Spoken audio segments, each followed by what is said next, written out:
मेरे प्यारे देशवासियों, नमस्कार। मन की बात के 110वें एपिसोड में आपका स्वागत है। हमेशा की तरह इस बार भी हमें आपके ढेर सारे सुझाव, इनपुट्स और कमेंट्स मिले हैं। और हमेशा की तरह इस बार भी ये चुनौती है कि एपिसोड में किन-किन विषयों को शामिल किया जाए। मुझे पॉजिटिविटी से भरे एक से बढ़कर एक इनपुट्स मिले हैं। इनमें बहुत सारे ऐसे देशवासियों का जिक्र है जो दूसरों के लिए उम्मीद की किरण बनकर उनके जीवन में बेहतरी लाने में जुटे हुए हैं। साथियों, कुछ ही दिन बाद 8 मार्च को हम महिला दिवस मनाएंगे। ये विशेष दिन देश की विकास यात्रा में नारी शक्ति के योगदान को नमन करने का अवसर होता है। महाकवि भरतियार जी ने कहा है कि विश्व तभी समृद्ध होगा जब महिलाओं को समान अवसर मिलेंगे। आज भारत की नारी शक्ति हर क्षेत्र में प्रगति की नई ऊंचाइयों को छू रही है। कुछ वर्ष पहले तक किसने सोचा था कि हमारे देश में गांव में रहने वाली महिलाएं भी ड्रोन उड़ाएंगी? लेकिन आज ये संभव हो रहा है। आज तो गांव-गांव में ड्रोन दीदी की इतनी चर्चा हो रही है, हर किसी की जुबान पर नमो ड्रोन दीदी, नमो ड्रोन दीदी ये चल पड़ा है। हर कोई इसके विषय में चर्चा कर रहा है। एक बहुत बड़ी जिज्ञासा पैदा हुई है और इसलिए मैंने भी सोचा कि क्यों ना इस बार मन की बात में एक नमो ड्रोन दीदी से बात की जाए। हमारे साथ इस वक्त नमो ड्रोन दीदी सुनीता जी जुड़ी हुई हैं, जो उत्तर प्रदेश के सीतापुर से हैं। आइए उनसे बात करते हैं। सुनीता देवी जी, आपको नमस्कार। नमस्ते सर। अच्छा सुनीता जी, पहले मैं आपके विषय में जानना चाहता हूँ, आपके परिवार के विषय में जानना चाहता हूँ। थोड़ा कुछ बता दीजिए। सर, हमारे परिवार में 2 बच्चे हैं, हमें हस्बैंड हैं, माताजी हैं मेरी। आपकी पढ़ाई क्या हुई Sunita ji? Sir, BA final है। और वैसे घर में कारोबार वगैरह क्या है? कारोबार वगैरह खेती-बाड़ी संबंधित करते हैं, खेती वगैरह। अच्छा सुनीता जी, ये ड्रोन दीदी बनने का आपका सफर कैसे शुरू हुआ? आपको ट्रेनिंग कहाँ मिली? कैसे-कैसे बदलाव क्या आया? मुझे पहले से जानना है। जी, सर ट्रेनिंग हमारी फूलपुर इफ़को में हुआ था इलाहाबाद में और वहीं से हमको ट्रेनिंग मिली है। तो तब तक आपने ड्रोन के विषय में सुना था कभी? सर, सुना नहीं था, एक बार ऐसे देखे थे कृषि विज्ञान केंद्र जो सीतापुर का है, वहाँ पे हमने देखा था, पहली बार वहाँ देखा था हमने ड्रोन। सुनीता जी, मुझे ये समझना है कि मानो आप पहले दिन गए, जी। पहले दिन आपका ड्रोन दिखाया होगा, फिर कुछ बोर्ड पे पढ़ाया गया होगा, कागज पे पढ़ाया गया होगा, फिर मैदान में ले जाके प्रैक्टिस, क्या-क्या हुआ होगा? आप मुझे बस समझा सकती हैं पूरा वर्णन? जी, जी सर। पहले दिन सर हम लोग जब गए हैं तो उसके दूसरे दिन से हम लोगों की ट्रेनिंग शुरू हुई थी। पहले तो थ्योरी पढ़ाई गई थी, सब क्लास चले थे 2 दिन। क्लास में ड्रोन में क्या-क्या पार्ट हैं, कैसे-कैसे आपको क्या-क्या करना है, ये सारी चीज़ें थ्योरी में पढ़ाई गई थी। तीसरे दिन सर हम लोगों का पेपर हुआ था। उसके बाद में फिर सर एक कंप्यूटर पे भी पेपर हुआ था, मतलब पहले क्लास चला, उसके बाद में टेस्ट लिया गया, फिर प्रैक्टिकल करवाया गया था हम लोगों का, मतलब ड्रोन कैसे उड़ाना है, कैसे-कैसे मतलब आपको कंट्रोल कैसे संभालना है, हर चीज़ सिखाई गई थी प्रैक्टिकल के तौर में। फिर ड्रोन काम क्या करेगा वो कैसे सिखाया? सर ड्रोन काम करेगा कि जैसे अभी फसल बड़ी हो रही, बरसात का मौसम या कुछ भी ऐसे बरसात में दिक्कत होती, खेत में फसल में हम लोग घुस नहीं पा रहे हैं, तो कैसे मजदूर अंदर जाएगा। तो इसके माध्यम से हम बहुत फायदा किसानों को होगा और वहाँ खेत में घुसना भी नहीं पड़ेगा। हमारा ड्रोन जो हम मजदूर लगा के अपना काम करते हैं, वो हमारा ड्रोन से मेड़ पे खड़े होके हम अपना वो कर सकते हैं। कोई कीड़ा मकोड़ा अगर खेत के अंदर है, उससे हमें सावधानी भी बरतनी रहेगी, कोई दिक्कत नहीं हो सकती है। और किसानों को भी बहुत अच्छा लग रहा है सर। हमने 35 एकड़ स्प्रे कर चुके हैं अभी तक। तो किसानों को भी समझ है कि इसका फायदा है। जी सर, किसानों को बहुत संतुष्ट होते हैं, कह रहे हैं बहुत अच्छा लग रहा है, समय का भी बचत होता है, सारी सुविधा आप खुद देती हैं, पानी, दवा सब कुछ आप साथ में रखती हैं और हम लोगों को सिर्फ आके खेत बताना पड़ता है कि कहाँ से कहाँ तक मेरा खेत है और सारा काम आधा घंटे में ही निपटा देती। तो ये ड्रोन देखने के लिए और लोग भी आते होंगे फिर तो। सर बहुत भीड़ लग जाती है ड्रोन देखने के लिए, बहुत सारे लोग आ जाते हैं। जो बड़े-बड़े फार्मर्स लोग हैं, वो लोग नंबर भी ले जाते हैं कि हम भी आपको बुलाएंगे स्प्रे के लिए। अच्छा, क्योंकि मेरा एक मिशन है लखपति दीदी बनाने का। अगर आज देश भर की बहनें सुन रही हैं, तो एक ड्रोन दीदी आज पहली बार मेरे साथ बात कर रही है, तो क्या कहना चाहेगी आप? जैसे आज मैं अकेले ड्रोन दीदी हूँ, तो ऐसे ही हजारों बहनें आगे आएँ कि मेरे जैसे ड्रोन दीदी वो भी बने। और मुझे बहुत खुशी होगी कि जब मैं अकेली हूँ, मेरे साथ में और हजारों लोग खड़े होंगे तो बहुत अच्छा लगेगा कि हम अकेले नहीं, बहुत सारे लोग हमारे साथ में ड्रोन दीदी के नाम से पहचानी जाती हैं। चलिए सुनीता जी, मेरी तरफ से आपको बहुत बहुत बधाई। ये नमो ड्रोन दीदी, ये देश में कृषि को आधुनिक बनाने का एक बहुत बड़ा माध्यम बन रही है। मेरी बहुत बहुत शुभकामनाएं। Thank you sir. Thank you. साथियों, आज देश में कोई भी क्षेत्र ऐसा नहीं है जिसमें देश की नारी शक्ति पीछे रह गई हो। एक और क्षेत्र जहां महिलाओं ने अपनी नेतृत्व क्षमता का बेहतरीन प्रदर्शन किया है, वो है प्राकृतिक खेती, जल संरक्षण और स्वच्छता।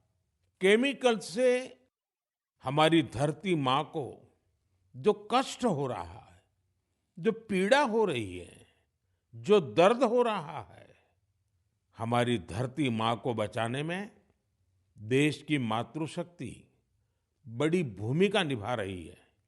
देश के कोने-कोने में महिलाएं अब प्राकृतिक खेती को विस्तार दे रही है।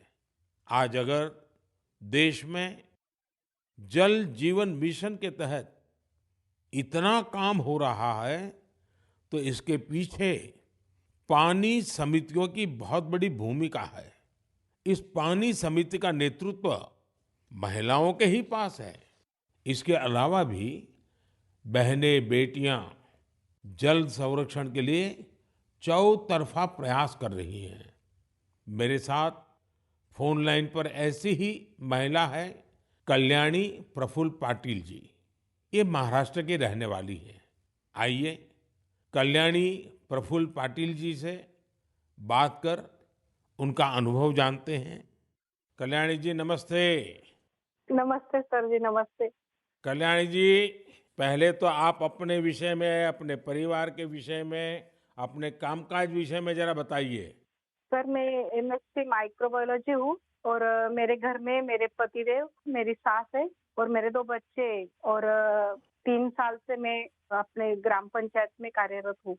और फिर गांव में खेती के काम में लग गई, क्योंकि आपके पास बेसिक नॉलेज भी है, आपकी पढ़ाई भी क्षेत्र में हुई है और अब आप खेती में जुड़ गई हैं। तो क्या-क्या नए प्रयोग किए हैं आपने? सर हमने जो 10 प्रकार के हमारी वनस्पति है, उसको एकत्रित करके उससे हमने ऑर्गेनिक फवारनी बनाया। जैसे कि जो हम पेस्टिसाइड वगैरह स्प्रे करते, तो उससे पेस्ट वगैरह जो हमारी मित्र कीट रहती है, वो नष्ट हो रहे हैं और हमारी सॉइल का पोल्यूशन होता है। जो सब केमिकल चीजें वो पानी में घुल मिल रही है, उसकी वजह से हमारे बॉडी पर भी हानिकारक परिणाम दिख रहे हैं। उस हिसाब से हमने कम से कम पेस्टिसाइड का यूज करके। तो एक प्रकार से आप पूरी तरह प्राकृतिक खेती की तरफ जा रही हैं। हाँ, जो अपनी पारंपरिक खेती है सर, वैसे हमने की पिछले साल। क्या अनुभव आया प्राकृतिक खेती में? सर जो हमारी महिला है, उनको जो खर्च है वो कम लगा और जो प्रोडक्ट है सर, तो वो समाधान था कि हमने विदाउट पेस्ट वो किया है, क्योंकि अब कैंसर के प्रमाण जो बढ़ रहे हैं, तो जैसे शहरी भागों में तो है, लेकिन गांव में भी हमारे उसका प्रमाण बढ़ रहा है। तो उस हिसाब से अगर आप अपने आगे के परिवार को अपने सुरक्षित करना है, तो ये मार्ग अवलंबना जरूरी है। इस हिसाब से वो महिलाएं भी सक्रिय सहभाग इसके अंदर दिखा रही है। अच्छा कल्याणी जी, आपने कुछ जल संरक्षण में भी काम किया है, उसमें क्या किया है आपने? सर, रेन वाटर हार्वेस्टिंग जो हमारे शासकीय जितने भी इमारतें हैं, जैसे कि प्राथमिक शाला हुई, आंगनवाड़ियाँ हुए, हमारी ग्राम पंचायत की जो बिल्डिंग है, वहाँ के जो पानी है बारिश का, वो सब इकट्ठा करके हमने एक जगह पे कलेक्ट किया हुआ है। और जो रिचार्ज शाफ्ट है सर, कि बारिश का पानी जो गिरता है वो जमीन के अंदर परकोलेट होना चाहिए, तो उस हिसाब से हमने 20 रिचार्ज शाफ्ट हमारे गांव के अंदर किए हुए हैं और 50 रिचार्ज शाफ्ट का सैंक्शन हो गया है। अब जल्दी ही उसका भी काम चालू होने वाला है। चलिए कल्याणी जी, आपल्याशी बोलून खूप आनंद झाला. तुम्हाला खूप खूप शुभेच्छा. सर धन्यवाद, सर धन्यवाद. मलाही तुमच्याशी बोलून खूप खूप आनंद झाला. म्हणजे माझ्या आयुष्याचं संपूर्ण सार्थकी लागलं माझं जीवन, असं मी समजते. बस सेवा करा. चलिए, आपका नाम ही कल्याणी है तो आपको तो कल्याण करना ही करना है. धन्यवाद जी. नमस्कार. धन्यवाद सर, धन्यवाद. साथियों, चाहे सुनीता जी हो या कल्याणी जी, अलग अलग क्षेत्रों में नारी शक्ति की सफलता बहुत प्रेरक है. मैं एक बार फिर हमारी नारी शक्ति की इस स्पिरिट की हृदय से सराहना करता हूं. मेरे प्यारे देशवासियों, आज हम सबके जीवन में टेक्नोलॉजी का महत्व बहुत बढ़ गया है. मोबाइल फोन, डिजिटल गैजेट्स हम सबकी जिंदगी का अहम हिस्सा बन गए हैं. लेकिन क्या आप कल्पना कर सकते हैं कि डिजिटल गैजेट्स की मदद से अब वन्य जीवों के साथ तालमेल बिठाने में भी मदद मिल रही है. कुछ दिन बाद 3 मार्च को विश्व वन्य जीव दिवस है. इस दिन को वन्य जीवों के संरक्षण के प्रति जागरूकता फैलाने के उद्देश्य से मनाया जाता है. इस वर्ष वर्ल्ड वाइल्ड लाइफ डे की थीम में डिजिटल इनोवेशन को सर्वोपरि रखा गया है. आपको ये जानकर खुशी होगी कि हमारे देश के अलग-अलग हिस्सों में वन्य जीवों के संरक्षण के लिए टेक्नोलॉजी का खूब उपयोग हो रहा है. पिछले कुछ वर्षों में सरकार के प्रयासों से देश में बाघों की संख्या बढ़ी है. महाराष्ट्र के चंद्रपुर के टाइगर रिजर्व में बाघों की संख्या 250 से ज्यादा हो गई है. चंद्रपुर जिले में इंसान और बाघों के संघर्ष को कम करने के लिए आर्टिफिशियल इंटेलिजेंस की मदद ली जा रही है. यहाँ गांव और जंगल की सीमा पर कैमरे लगाए गए हैं. जब भी कोई बाघ गांव के करीब आता है, तब एआई की मदद से स्थानीय लोगों को मोबाइल पर अलर्ट मिल जाता है. आज इस टाइगर रिजर्व के आसपास के 13 गांवों में इस व्यवस्था से लोगों को बहुत सुविधा हो गई है और बाघों को भी सुरक्षा मिली है. साथियों, आज युवा एंटरप्रेन्योर्स भी वन्य जीव संरक्षण और इको टूरिज्म के लिए नए नए इनोवेशन सामने ला रहे हैं. उत्तराखंड के रुड़की में रोटर प्रिसिशन ग्रुप्स ने wild life institute of India के सहयोग से ऐसा ड्रोन तैयार किया है जिससे केन नदी में घड़ियालों पर नजर रखने में मदद मिल रही है. इसी तरह बेंगलुरु की एक कंपनी ने बघीरा और गरुड़ नाम का ऐप तैयार किया है. बघीरा ऐप से जंगल सफारी के दौरान वाहन की स्पीड और दूसरी गतिविधियों पर नजर रखी जा सकती है. देश के कई टाइगर रिजर्व में इसका उपयोग हो रहा है. आर्टिफिशियल इंटेलिजेंस और इंटरनेट ऑफ थिंग्स पर आधारित गरुड़ ऐप को किसी सीसीटीवी से कनेक्ट करने पर रियल टाइम अलर्ट मिलने लगता है। वन्य जीवों के संरक्षण की दिशा में इस तरह के हर प्रयास से हमारे देश की जैव विविधता और समृद्ध हो रही है। साथियों, भारत में तो प्रकृति के साथ तालमेल हमारी संस्कृति का अभिन्न हिस्सा रहा है। हम हजारों वर्षों से प्रकृति और वन्य जीवों के साथ सह अस्तित्व की भावना से रहते आए हैं। अगर आप कभी महाराष्ट्र के मेलघाट टाइगर रिजर्व जाएंगे तो वहां स्वयं इसे अनुभव कर सकेंगे। इस टाइगर रिजर्व के पास खटकली गांव में रहने वाले आदिवासी परिवारों ने सरकार की मदद से अपने घर को होम स्टे में बदल दिया है। ये उनकी कमाई का बहुत बड़ा साधन बन रहा है। इसी गांव में रहने वाले कोरकू जनजाति के प्रकाश जामकर जी ने अपनी 2 हेक्टेयर जमीन पर 7 कमरों वाला होम स्टे तैयार किया है। उनके यहाँ रुकने वाले पर्यटकों के खाने पीने का इंतजाम उनका परिवार ही करता है। अपने घर के आसपास उन्होंने औषधीय पौधों के साथ आम और कॉफी के पेड़ भी लगाए हैं। इससे पर्यटकों का आकर्षण तो बढ़ा ही है, दूसरे लोगों के लिए भी रोजगार के नए अवसर बने हैं। मेरे प्यारे देशवासियों, जब पशुपालन की बात करते हैं तो अक्सर गाय भैंस तक ही रुक जाते हैं, लेकिन बकरी भी तो एक अहम पशुधन है जिसकी उतनी चर्चा नहीं होती है। देश के अलग अलग क्षेत्रों में अनेकों लोग बकरी पालन से भी जुड़े हुए हैं। ओडिशा के कालाहांडी में बकरी पालन गांव के लोगों की आजीविका के साथ साथ उनके जीवन स्तर को ऊपर लाने का भी एक बड़ा माध्यम बन रहा है। इस प्रयास के पीछे जयंती महापात्रा जी और उनके पति बीरेन साहू जी का एक बड़ा फैसला है। ये दोनों बेंगलुरु में मैनेजमेंट प्रोफेशनल्स थे, लेकिन इन्होंने ब्रेक लेकर कालाहांडी के सालेभाटा गांव आने का फैसला लिया। ये लोग कुछ ऐसा करना चाहते थे जिससे यहाँ के ग्रामीणों की समस्याओं का समाधान भी हो, साथ ही वो सशक्त भी बने।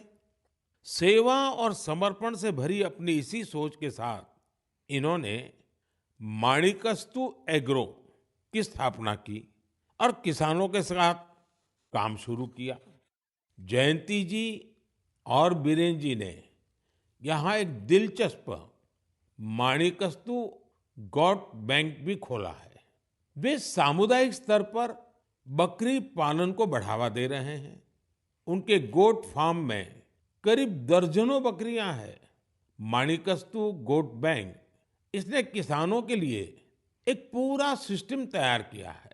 इसके जरिए किसानों को 24 महीने के लिए 2 बकरियां दी जाती हैं। 2 वर्षों में बकरियां 9 से 10 बच्चों को जन्म देती हैं। इनमें से 6 बच्चों को बैंक रखता है, बाकी उसी परिवार को दे दी जाती हैं जो बकरी पालन करता है। इतना ही नहीं, बकरियों की देखभाल के लिए जरूरी सेवाएं भी प्रदान की जाती हैं।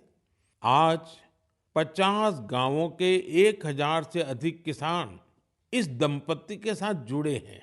उनकी मदद से गांव के लोग पशुपालन के क्षेत्र में आत्मनिर्भरता की ओर बढ़ रहे हैं।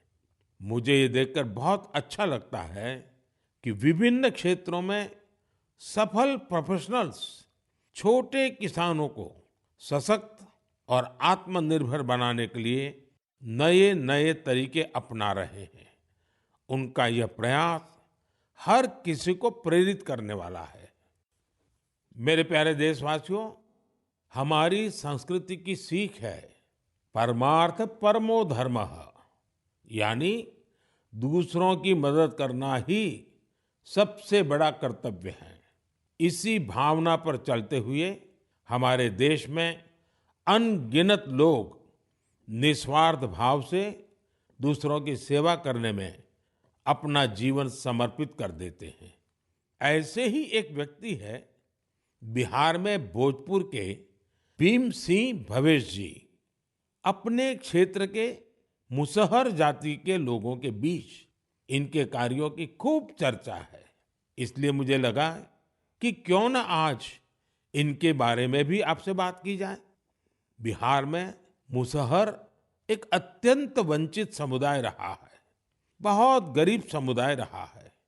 भीम सिंह भवेश जी ने इस समुदाय के बच्चों की शिक्षा पर अपना फोकस किया है ताकि उनका भविष्य उज्जवल हो सके। उन्होंने मुसहर जाति के करीब 8,000 बच्चों का स्कूल में दाखिला कराया है। उन्होंने एक बड़ी लाइब्रेरी भी बनवाई है जिससे बच्चों को पढ़ाई लिखाई की बेहतर सुविधा मिल रही है। भीम सिंह जी अपने समुदाय के सदस्यों के जरूरी डॉक्यूमेंट बनवाने में, उनके फॉर्म भरने में भी मदद करते हैं। इससे जरूरी संसाधनों तक गांव के लोगों की पहुंच और बेहतर हुई है। लोगों का स्वास्थ्य बेहतर हो, इसके लिए उन्होंने 100 से अधिक मेडिकल कैंप्स लगवाए हैं। जब कोरोना का महासंकट सिर पर था, तब भीम सिंह जी ने अपने क्षेत्र के लोगों को वैक्सीन लगवाने के लिए भी बहुत प्रोत्साहित किया। देश के अलग-अलग हिस्सों में भीम सिंह भवेश जी जैसे कई लोग हैं जो समाज में ऐसे अनेक नेक कार्यों में जुटे हैं। एक जिम्मेदार नागरिक के तौर पर हम इसी प्रकार अपने कर्तव्यों का पालन करेंगे तो यह एक सशक्त राष्ट्र के निर्माण में बहुत ही मददगार साबित होगा। मेरे प्यारे देशवासियों, भारत की सुंदरता यहाँ की विविधता और हमारी संस्कृति के अलग अलग रंगों में भी समाहित है। मुझे ये देखकर अच्छा लगता है कि कितने ही लोग निस्वार्थ भाव से भारतीय संस्कृति के संरक्षण और इसे सजाने संवारने के प्रयासों में जुटे हैं। आपको ऐसे लोग भारत के हर हिस्से में मिल जाएंगे। इनमें से बड़ी संख्या उनकी भी है जो भाषा के क्षेत्र में काम कर रहे हैं।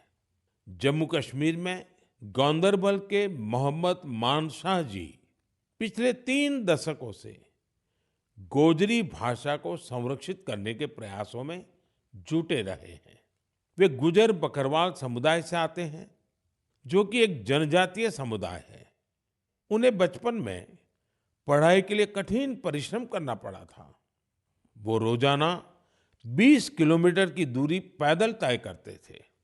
इस तरह की चुनौतियों के बीच उन्होंने मास्टर्स की डिग्री हासिल की और ऐसे में ही उनका अपनी भाषा को संरक्षित करने का संकल्प दृढ़ हुआ।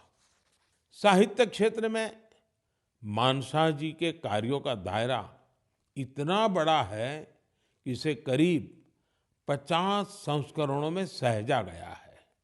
इनमें कविताएं और लोकगीत भी शामिल हैं। उन्होंने कई किताबों का अनुवाद गोजरी भाषा में किया है। साथियों, अरुणाचल प्रदेश में तिरप के बनवंग लोसू जी एक टीचर हैं। उन्होंने वांचो भाषा के प्रसार में अपना अहम योगदान दिया है। यह भाषा अरुणाचल प्रदेश, नागालैंड और असम के कुछ हिस्सों में बोली जाती है। उन्होंने एक लैंग्वेज स्कूल बनवाने का काम किया है। इसके वांचो भाषा की एक लिपि भी तैयार की है। वो आने वाली पीढ़ियों को भी वांचो भाषा सिखा रहे हैं ताकि इसे लुप्त होने से बचाया जा सके। साथियों, हमारे देश में बहुत सारे ऐसे लोग भी हैं जो गीतों और नृत्यों के माध्यम से अपनी संस्कृति और भाषा को संरक्षित करने में जुटे हैं। कर्नाटका के वेंकप्पा अंबाजी सुगेटकर, उनका जीवन भी इस मामले में बहुत प्रेरणादायी है। यहाँ के बागलकोट के रहने वाले सुगाटकर जी एक लोक गायक हैं। इन्होंने 1000 से अधिक गोंधड़ी गाने गाए हैं। साथ ही इस भाषा में कहानियों का भी खूब प्रचार प्रसार किया है। उन्होंने बिना फीस लिए सैकड़ों विद्यार्थियों को ट्रेनिंग भी दी है। भारत में उमंग और उत्साह से भरे ऐसे लोगों की कमी नहीं, जो हमारी संस्कृति को निरंतर समृद्ध बना रहे हैं। आप भी इनसे प्रेरणा लीजिए, कुछ अपना करने का प्रयास करिए, आपको बहुत संतोष का अनुभव होगा। मेरे प्यारे देशवासियों, 2 दिन पहले मैं वाराणसी में था और वहां मैंने एक बहुत ही शानदार फोटो प्रदर्शनी देखी। काशी और आसपास के युवाओं ने कैमरे पर जो मोमेंट कैप्चर किए हैं वो अद्भुत है। इसमें काफी फोटोग्राफ्स ऐसी हैं जो मोबाइल कैमरे से खींची गई थी। वाकई आज जिसके पास मोबाइल है वो एक कंटेंट क्रिएटर बन गया है। लोगों को अपना हुनर और प्रतिभा दिखाने में सोशल मीडिया ने भी बहुत मदद की है। भारत के हमारे युवा साथी कंटेंट क्रिएशन के क्षेत्र में कमाल कर रहे हैं। चाहे कोई भी सोशल मीडिया प्लेटफॉर्म हो, आपको अलग अलग विषयों पर अलग अलग कंटेंट शेयर करते हमारे युवा साथी मिल ही जाएंगे। टूरिज्म हो, सोशल कॉज हो, पब्लिक पार्टिसिपेशन हो या फिर प्रेरक जीवन यात्रा, इनसे जुड़े तरह तरह के कंटेंट्स सोशल मीडिया पर मौजूद है।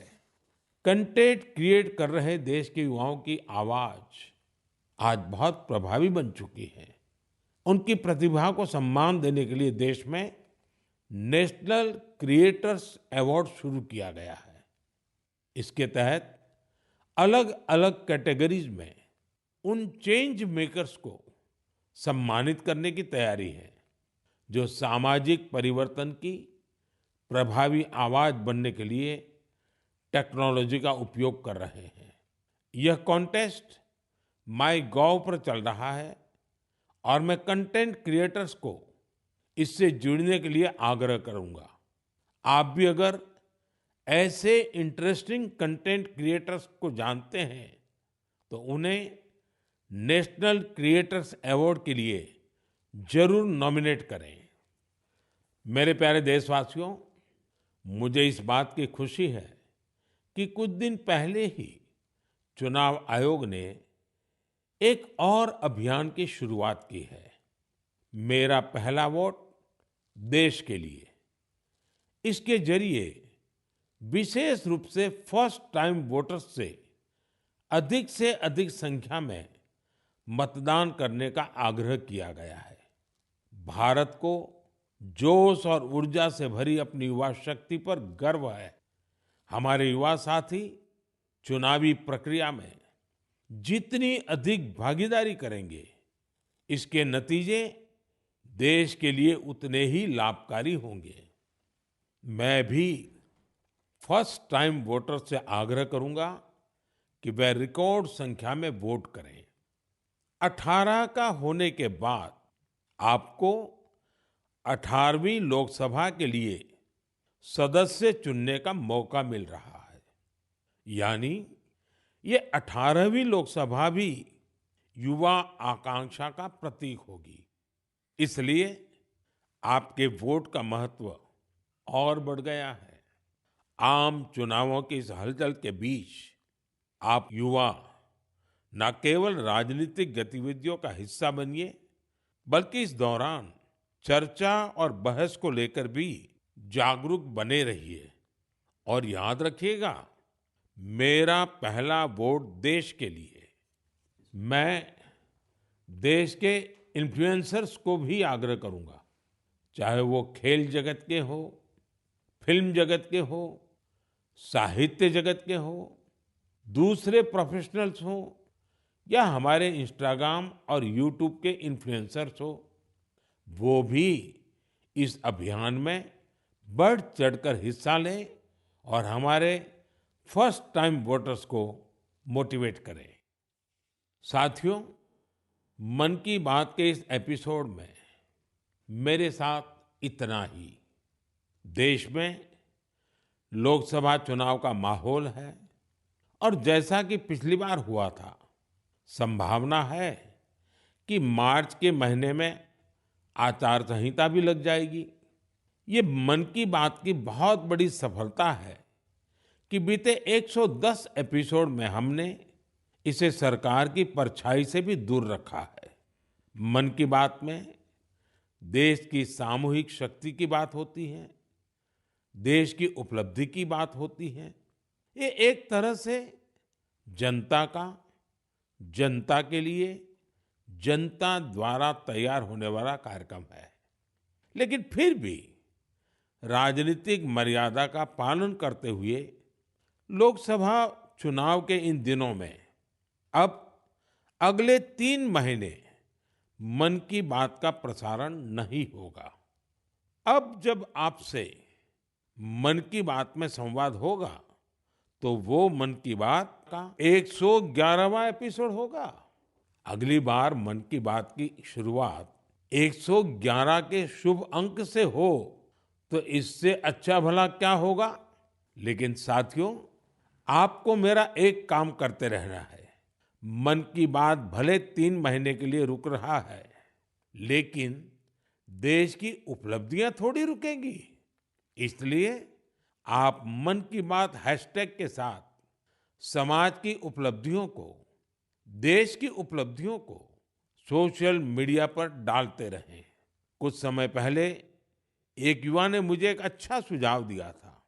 सुझाव ये कि मन की बात के अब तक के एपिसोड में से छोटे-छोटे वीडियो यूट्यूब शॉर्ट्स के रूप में शेयर करना चाहिए।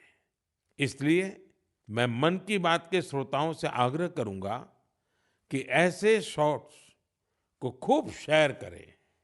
साथियों, जब अगली बार आपसे संवाद होगा तो फिर नई ऊर्जा, नई जानकारियों के साथ आपसे मिलूंगा। आप अपना ध्यान रखिए। बहुत बहुत धन्यवाद। नमस्कार।